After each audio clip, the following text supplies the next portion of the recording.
Welcome to Family History Mysteries, a podcast that tells the stories uncovered through family history research, the unexpected stories of everyday people. I am an avid family historian who has been compiling my family tree for over 15 years, with nearly 20,000 people recorded in my trees. And please put a review on my podcast. That will certainly help in getting the word out there and creating more listenership. Episode 165, James Thomas Walker, Part 2. In Part 1, we covered John Thomas Walker's early life and his family background. He's been married and they have started their family. Despite the presence of a nursemaid and the assistance from her mother and sisters from time to time, their expanding family and health and financial worries were a considerable strain for them. By 1873, they had discovered they were living beyond their means and it became a continual struggle to balance the family budget. Walker borrowed money from his father at low interest in order to keep afloat. After his father's death on the 30th of November 1875, Walker did inherit a share of his estate, around £3,500, but the distribution was not completed for nearly 3 years and financial worries continued to plague him. By mid-1876, James's health was apparently deteriorating severely. He was granted 2 months' leave of absence from the bank. Jeanette did not wish to leave the children, but generously agreed that Walker should take a holiday, and he visited Sydney, went to Burrowa, where he arranged for headstones to be placed on the graves of his sister and half-brother. He visited Melbourne and then finally went to Tasmania, returning back home on the 8th of August. He may have been refreshed, but he was no less frustrated, and his family issues continued. In 1877, the Walkers discovered the house that was to become their holiday retreat for the next 10 years.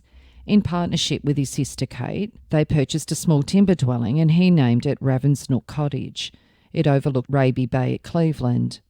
With his removal to Brisbane, their finances did improve. Walker received £3,100 from his father's estate by July 1878, and though his salary was only £700 per year, he had some capital to invest now, and the Walkers took over the accommodation above the banking chamber. Part of his role was travelling, and Walker would spend weeks away from his family, literally trekking from one end of Queensland to the other, on horseback or buggy and coach, or even by train and boat. Every branch in Queensland was to be inspected at least once a year, and if something was amiss in a branch, it needed to be visited more frequently.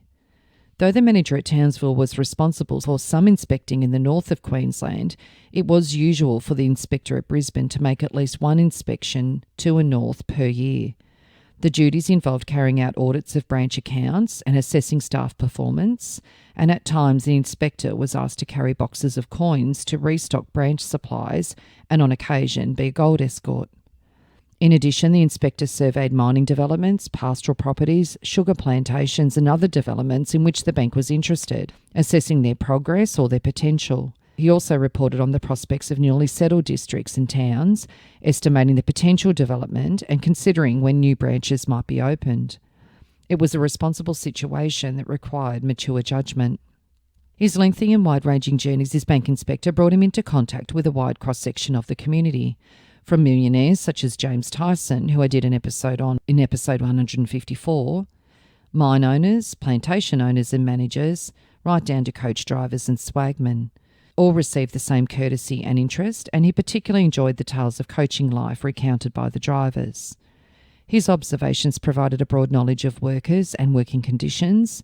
His respect for the working class increased as he watched workers in mines and mills. Despite promotion, more varied work, a salary rise, and more comfortable circumstances generally, he did continue to find banking life frustrating, and he noted unhappily in his diary, "I cannot say that I'm getting fonder of bank life. I still yearn for personal freedom." In 1881, their twin sons arrived, and in April 1883, he received notification that his salary would be increased. He received a bonus of £100. In December, the bank paid a bonus of 10% to all their officers, the first bonus that they'd paid in 23 years. He wrote in his diary, "I yearn to be out of debt, and yet economise as we may seem to be only getting into it more deeply."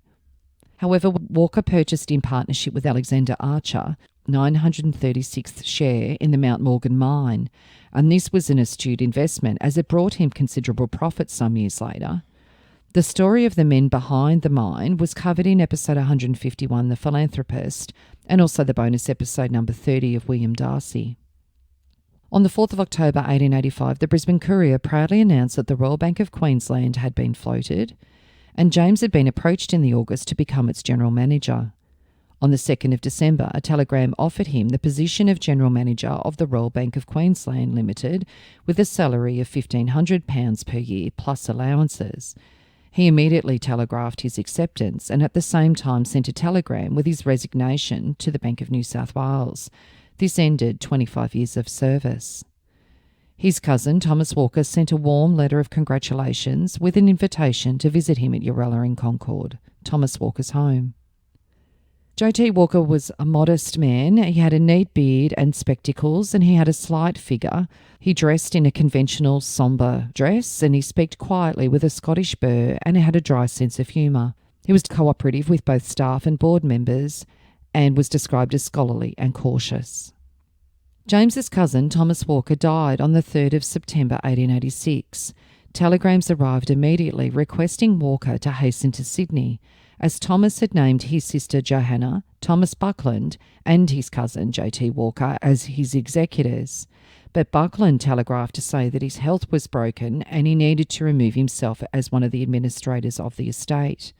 It was a large estate and it required full-time management, so the most desirable arrangement was that one of the executors would become a managing trustee.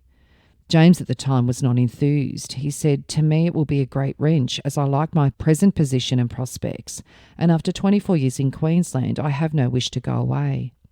However, Thomas's only child, Edith, at the time lacked both the experience and the training to manage her father's extensive interests, so Walker virtually had no choice. There was no one else in the family capable of managing Thomas Walker's estate and carrying out the instructions of his will. The only alternative was to employ an outsider. So once he put his resignation in, the bank acknowledged the contribution he had made to the success of the bank, says the directors desire to place on record their high appreciation of Mr. Walker's loyal and valuable services from the initiation of the institution until the present time. Mr. Walker laid down the bank's foundations upon a broad and solid basis with his ability and experience. The directors and shareholders cordially join in wishing Mr. Walker prosperity and happiness in his future sphere of operations. And then further remarks in a personal letter says, "We desire to thank you for the very enthusiastic manner in which you have considered the bank's interests in your advice as to its future guidance and operations. The board desire to place on record your faithful services, great experience and the universal respect in which you have been held, while the General Manager, and they further acknowledge that so far success the bank has attained is due to the great measure of your industry, tact and diligent attention." The directors gave him a farewell dinner at the Queensland Club, and he was presented with a silver salver and a framed photograph from the staff. JT continued to involve himself in affairs of other members of the family. He held trust accounts for relatives in Britain that necessitated the remittance of 6 monthly statements and dividends. And this responsibility lasted into the 20th century and taught him a lesson of not to accept a trustee again without remuneration, except for a brother or sister. Thomas Walker of Urella, too, departed for a year in Britain in 1882, leaving Walker and his brother William in charge of his property Tenterfield. So the extraneous business of family affairs added considerably to his work and family responsibilities. Leaving Queensland was a wrench for both Walker and his wife. They were firmly settled at their home Greylands, which was a charming villa residence at Indooroopilly, overlooking the Brisbane River, and it had been their home since he became General Manager of the Royal Bank. In addition, Brisbane was within easy travelling distance of Jeanette's family. His departure to Sydney, though, did not completely sever all of his links with Queensland, as the Thomas Walker estate included properties in many parts of Queensland, and Walker himself still owned property in there. He was to return to Queensland at least annually for the next 30 years. Life, both public and private, did change considerably by their move to Sydney. Privately, for the first time in 18 years of marriage, he made a decision in which Jeanette did not concur. Jeanette did not wish to go to Sydney, regardless of the fact that Walker would earn £1,000 per annum more in salary, and this was going to provide greater security for herself and better opportunities for the children.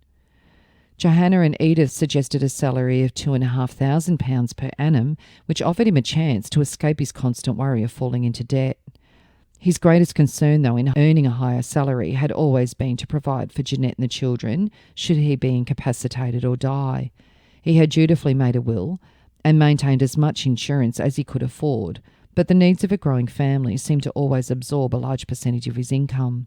The prospect of providing greater security for Jeanette and better opportunities for the children must have influenced his decision very strongly. Also, too, he would have been influenced by a strong sense of kinship, as was characterised by the Walker family. He had respected Thomas Walker and felt that there was a sense of obligation to Thomas's sister and his daughter. And in addition, though enjoying the role of general manager of the bank, management of the Walker estate offered greater independence.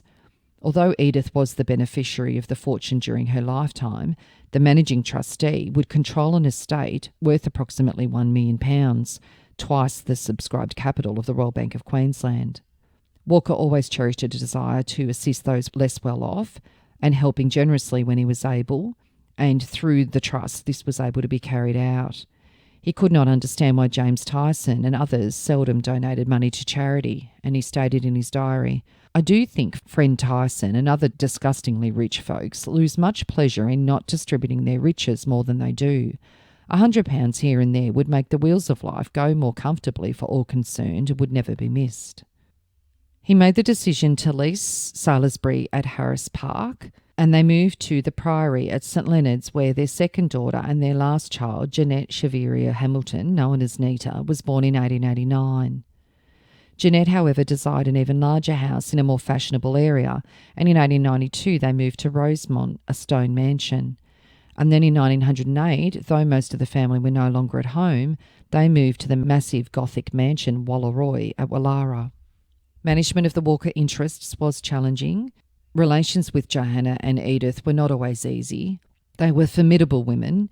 Johanna, the youngest and only surviving daughter of James Walker of Leith, had grown up in a wealthy family.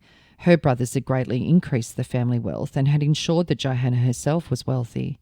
She could be kind-hearted and she gave generously to charity, but she was imperious and something of a snob and a prig. Johanna had brought Edith up from the death of her mother in 1870, so many of Johanna's attitudes had passed on to Edith. Again, Edith could be kind-hearted and generous, but she was extremely conscious of her wealth and position. And Walker remarked, "Money to Edith is a burden, not a pleasure. Sometimes I pity her with her peculiar disposition. She is so full of prejudices and little pretentiousness.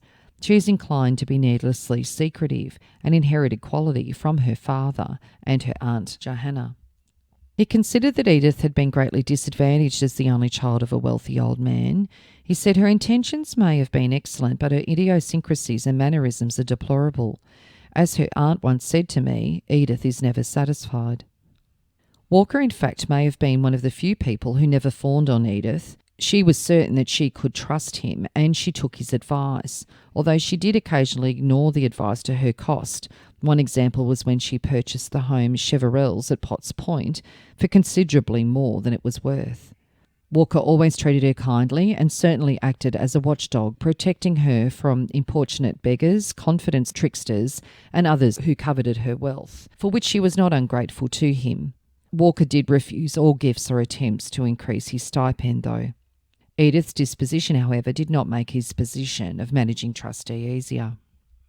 In the first 3 months of his trusteeship, he travelled to inspect the various properties for himself. Management was then rationalised, with Edith purchasing from the estate of Urella property, together with the adjoining Urella cottages, a retirement home for the less affluent gentlewomen. The estate then bought out William's share of Tenterfield Station to enable him to become manager of all of the pastoral properties, with headquarters at Tenterfield. Walker then turned his attention to planning and building the Thomas Walker Convalescent Hospital, which was covered in depth in Thomas Walker's episode. Joanna Walker left £30,000 in trust until 1903 for her ward Annie Macefield, with Walker as trustee. Walker had a great fondness for Annie, and she had a portrait of J.T. Walker painted when the trusteeship ended, and on his death she wrote, "I too have lost one of the kindest, truest friends, one who I always looked for and found the brightest side of life, so that his life and example were inspiring to others." His reputation and connection with the Walker estate made it almost inevitable that he was invited to join the boards of several companies, mainly involved with banking and insurance, but also including one of Australia's largest mercantile companies and a wool-broking firm. Soon after his arrival in Sydney, Alexander Campbell requested that he stand for election for one of the vacancies on the board of the Australian Mutual Provident Society, another institution that Thomas Walker had served in. In May, when the election results were declared, Walker topped the poll. By 1890, he was deputy chairman and was re-elected to the board for the next 31 years. The AMP Society also moved to establish an Officers' Provident Fund of which Walker was a trustee. In 1888, he went on the board of the Bank of New South Wales, an invitation he accepted with much pleasure. He remained on the board of the bank until his death, holding office as president from 1898 to 1900. Walker also became a member of the board of Burns, Philp and Company Limited, and by that time it was one of Australia's leading mercantile companies. He was appointed a local director of the Indemnity Mutual Marine Insurance Company, and from 1898 served on the board of the Norwich Union Insurance Company. In 1895, he accepted a directorship of Harrison Jones and Devlin, wool brokers and stock and station agents, later becoming chairman of the board until the company amalgamated with Goldsborough Mort in 1921. Walker accepted many charitable appointments. He was member of the committee of the Carrington Convalescent Hospital from 1891 to 1893 and of the board of the Royal Prince Alfred Hospital, regarded as the most influential board in Sydney. In addition, in 1890, Andrew Brown, one of the founders and chief benefactors of the Presbyterian St Andrew's College within Sydney University, sounded him out regarding the possibility of joining the college council, and this gave Walker great pleasure. The Council of St Andrew's College also administered Coolwool Academy, a boarding school for boys established near Lithgow. Apart from his role as a committee member, he regularly donated books and provided funds to catalogue the library. All of his sons attended the school and he took a keen interest in its management. The educational project dearest to his heart was the founding of a college for women within Sydney University, and from February 1890 his support continued until his death. He made one valiant but unsuccessful attempt to assist the founding of a university in Queensland, suggesting to James Tyson that he found Tyson College as a proposed university at Brisbane. Tyson was wealthy enough to have financed the whole university, but he wasn't over-enthusiastic. But he said when the time came that he would lend a hand. However, Tyson died by the time the University of Queensland opened in 1911. In 1892, together with other leading bankers, Walker was responsible for the foundation of the Institute of Bankers of New South Wales. By 1894, the Institute had commenced a series of examinations in the attempt to provide bank officers with a means of improving their knowledge and their standing, and Walker was an examiner for the practical banking section. When it is considered that he maintained an active interest in family life, escorted his wife and daughters to social occasions, in addition to his business, charitable, educational and financial interests, it's surprising that he found time to retain a keen interest in sport, in particular golf. He joined the Australian Golf Club in 1896, was vice president that year, and later became president, remaining in that position until his retirement in 1919. James was part of the movement for the Federation of Australia. Had he been less dedicated and conscientious, he might have abandoned politics with the achievement of federation. He was 59 years old, an age now considered nearing retirement. The cause that he had espoused nearly 30 years previously was one, his youthful desire to participate in politics fulfilled. Walker, however, was of the breed that he considered that no duty was done until the task was complete. Federation had yet to be seen to work in practice, and its existence guaranteed for the future. He attended a meeting to organise the Free Trade Party in December 1899, and in February 1900 was elected to represent New South Wales at the Australian Free Trade Conference held in Sydney. When the British government finally agreed to form the Commonwealth, a number of his friends urged him to consider nominating for the Senate. His wife, however, was opposed to his continuing in political life, and in the November he was taken seriously ill for the first time in his life since 1859. On the 22nd of January 1901 he did run for the Senate and he won his seat by a clear margin, but was particularly notable for his staunch opposition to racist legislation. He was the first man to state in federal parliament that the Aboriginal people had owned the land before the arrival of European settlers. Both his speeches and his records indicate he was strongly opposed to racial discrimination and he was a sincere supporter of women's rights. So he had quite radical views for the day. The reaction to Walker's candidacy and his eventual victory was mixed. The Inverell Times believe that it is men of Mr. Walker's mental calibre and liberal-mindedness that we wish to see vested with our national legislative powers. We have such confidence in his political integrity. He's a man of such a liberal mind that he will never attempt to champion his free trade views any further than he can justly do without injury to the nation. Mr. Walker is a man above all others that is singularly competent to fill the position of a builder of the nation. However, the Truth proprietor John Norton branded Walker a political nincompoop, playing on his lack of experience and his essentially unpolitical approach. Norton alleged that James wanted to stick to his New South Wales directorships, and other allegations claimed that he'd only been elected because of support from the Bank of New South Wales and the AMP Society. All of those allegations were demonstrably untrue. He was not particularly keen to nominate for election, but having done so, it was not in his nature to take the position on other than seriously. He actually resigned 2 of his directorships and the presidency of the Bank of New South Wales after his election. He lived in one of the grand mansions of Woollahra, but it was mainly to placate Jeanette and their elder daughter Sissy, rather than to please himself. Jeanette was a great silent force behind the continuing drive to maintain the symbol of status. In the year Australia became a nation, Walker turned 60, and he continued to work with a will. The federal capital was temporarily, for 27 years as it turned out, in Melbourne, and he commuted each week between Sydney and Melbourne, catching the night train on the Tuesday to commence sittings on the Wednesday, and then return to Sydney by the overnight train on the Friday. And in Sydney he continued to fulfil his business commitments.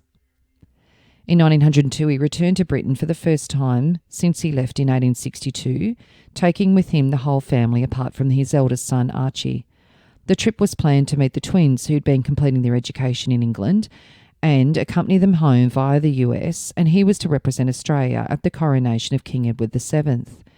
However, the ceremony was postponed owing to the King's illness, so Walker never wore the court dress that he'd obtained for the occasion. Their return was marred by the news of the death of their son Archie in New Guinea. Jeanette was devastated and never fully recovered from Archie's death. Walker, while deeply distressed and sympathising with his wife, characteristically plunged himself into his work.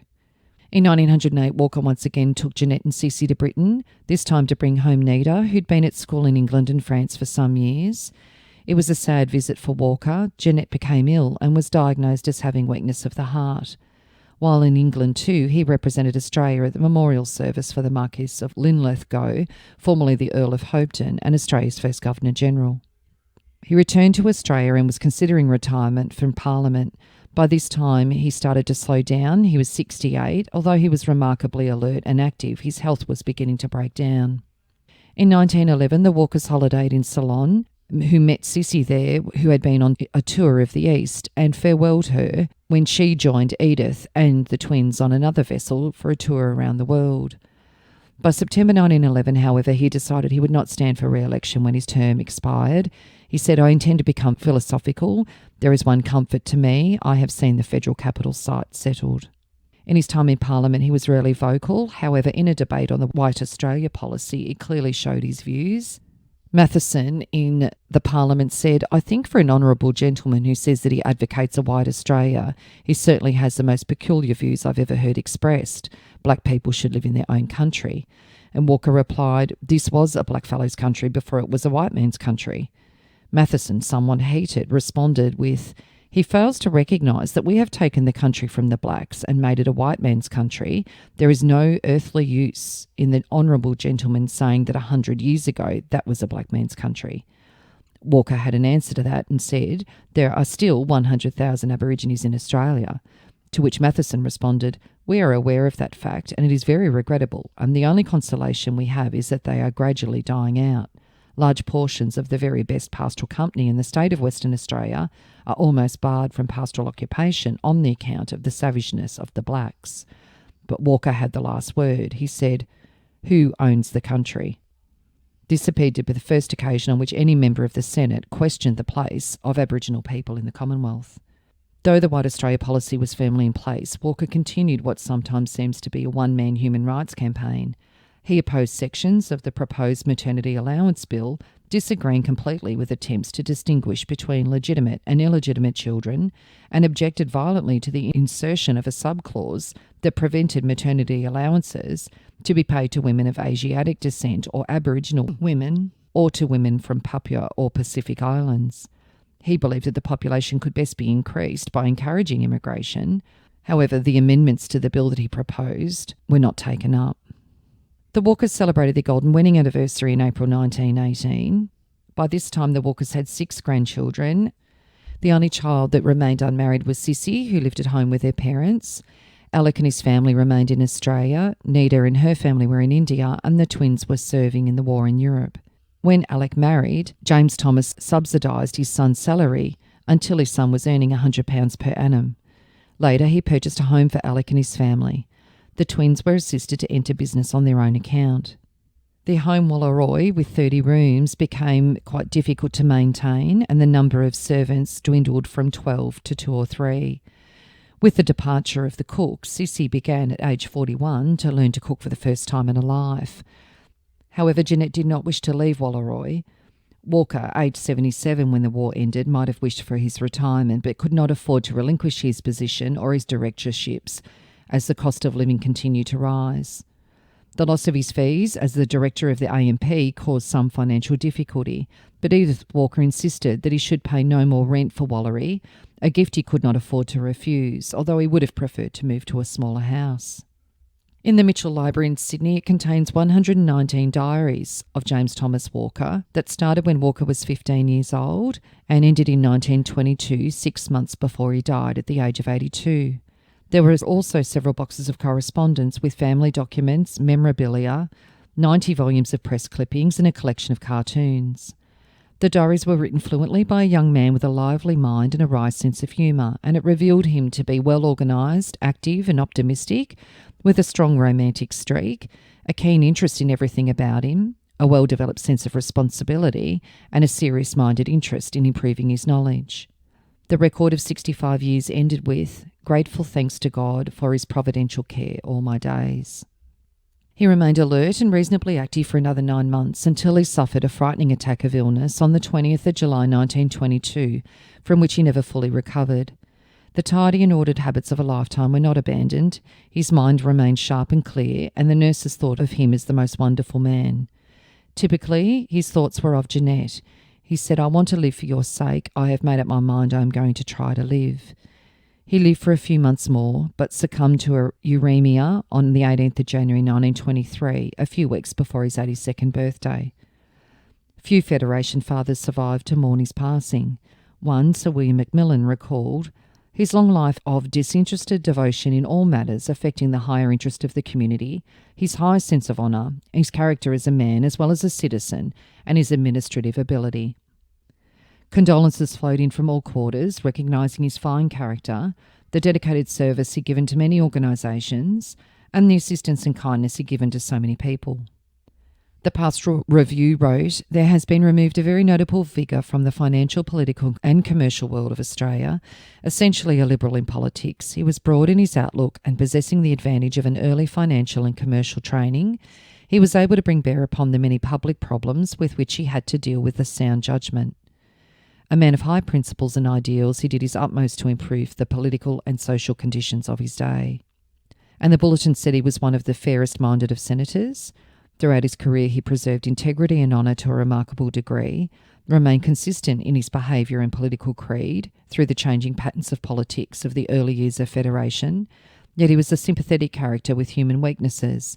He revealed himself to have been a little vain on occasions, hasty, sometimes sarcastic, and an indifferent speaker with a dry style.